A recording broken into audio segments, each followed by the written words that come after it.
Recently, I watched a debate over on the Gospel Truth channel on whether or not one could lose their salvation. Now, this debate was between Oscar Dunlap and JP from JP Uncut.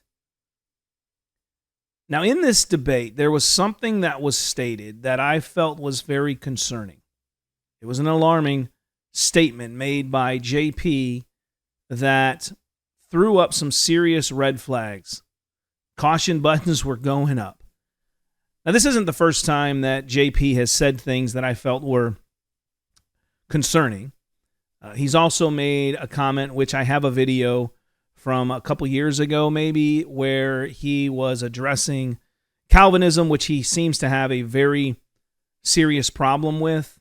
Even in this debate, much of the questions that was asked, he kept throwing out Calvinism in his answers, which if he would have just stuck with the question that was being asked, there really was no need to do that. But in his attempts in the past to address what he believes to be a false gospel or wrong teaching of Calvinism, he has made statements about God is or God knows all possibilities. And this is things that he said in his own words, which is the definition of what open theism is, that God works in possibilities, that God doesn't ultimately know everything. Now, JP has said that he's not an open theist, but he's also contradicted that statement by saying he's a little bit of this, a little bit of that, and that's why he doesn't like to use labels. And so, therefore, he's not really clear. And so I've still yet to hear a definitive, no, I'm not an open theist, as well as him platforming open theists on his channel.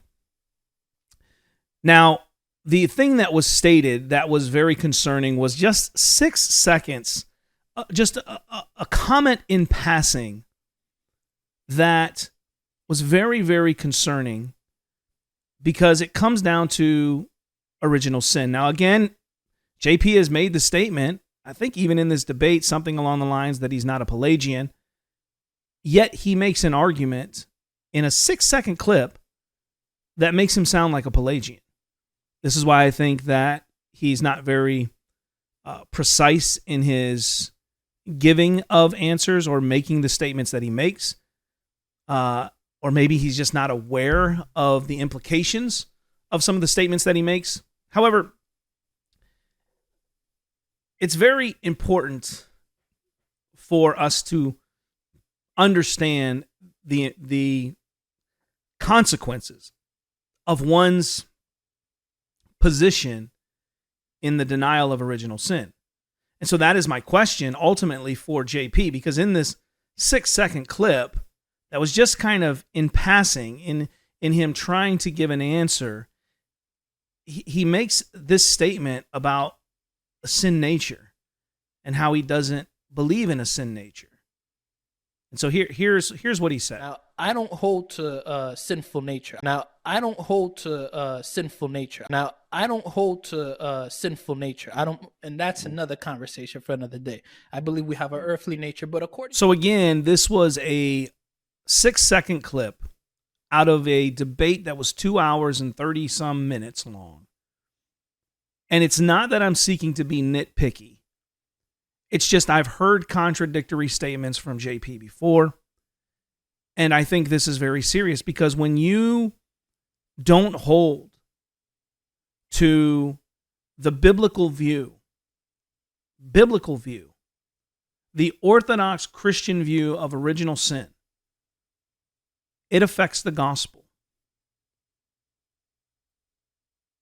Because Adam sins, death comes into the world, sin comes into the world, Adam being our federal head.